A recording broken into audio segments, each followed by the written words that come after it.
think the Calgary electronic music scene has really grown in the past couple years.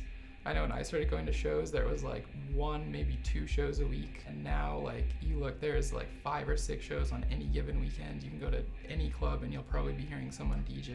We have a lot of really great promoters that are pushing artists and the art form forward and benefit more than just people's pockets financially. The music scene in Alberta is quickly moving to electronic music. There are massive names coming through Calgary all the time, even on weekday nights where I don't even hear about the shows. There is a lot more young people who are into new styles of music and who want to create blends of old genres, and electronic music is facilitating that one and giving everybody a bigger audience as well.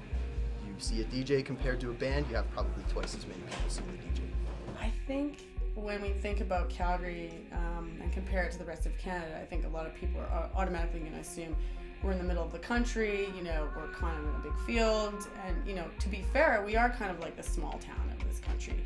Obviously it's not humongous, like nothing in Calgary really is when it comes to the arts, but it's good. But I think that once you get into the underground and into the art scene and engage in the community, there's actually something going on, every day, every night, all the time. We are just now starting to be able to bring A-class talent, on a weeknight, which we would just die for something like that to happen. And now it's happening regularly. A lot of us, we put a lot of blood, sweat, and tears into this.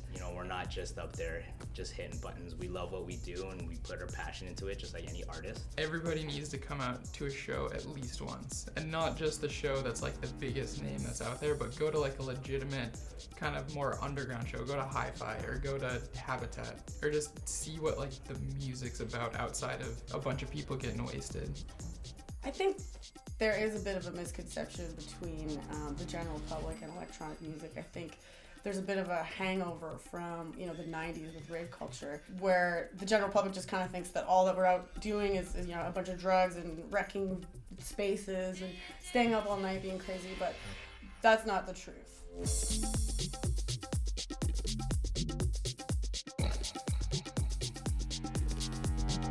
My favorite part about DJing is the music, hands down. I love getting new tracks and hearing new tracks and being curious about new music and seeing other people play tracks that I really want and I have no idea what they are. That's actually my favorite thing.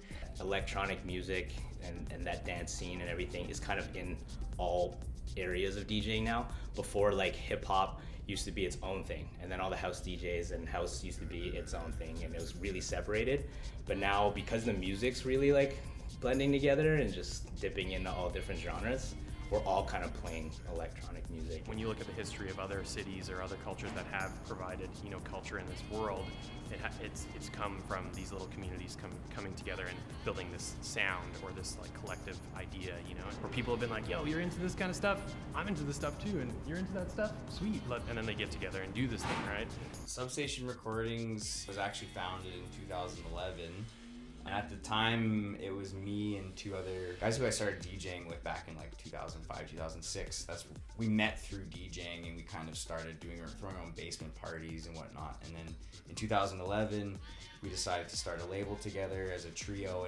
And then I met Isis, so we got together and put some ideas together. We were both on the same page right from the beginning. Like, we wanted strictly local. We wanted no more dubstep. We wanted house music. We wanted to feature, artists who we knew had a lot of talent, because we both felt that there was a lot of talent within Calgary and that it was not being exploited, and that if we all could rally around each other, that we might be able to really put our name on the map. I can count a bunch of different little crews that are sort of growing and doing their thing here, and an outsider comes to Calgary. Now they can be like, okay, there's things happening, like there was stuff happening, but now it's just really out in the open and kind of this real thing, I think you're getting a lot more sophisticated listeners who actually can talk about the scene in more than one dimension. Club owners they're recognizing the value of their DJs, and they're actually putting a little bit more confidence in them. They're not trying to dictate how the night goes. They're understanding that the DJ is here to curate the night for them, not the other way around. Like, they actually know, like, real DJing and being selectors, sharing music, being able to like find their own style and share like stuff that won't necessarily be played on a dance floor or whatever, you know, be an individual, all that kind of stuff. So I think that's really good. If Calgary's going to grow even more in the music scene, the electronic music scene, we need more DJs who are brave like that, you know, who can take a stance and be like, I like this music, let me play it for you. So This world is really awesome, and there's a lot of stuff to learn. There's a lot of amazing people in the community. There's a lot of fun to be had with getting, you know, into production, or just working for a bar, or just, you know, again, getting involved in the community, because there's lots of room and there's lots of space for more and more people to come and join in. I can't wait to see what kinds of producers are going to come out of Calgary in the next 5 years. I think the next step for Calgary is to really be recognized in Canada as a place where artists are thriving and they're being successful and they're making great music.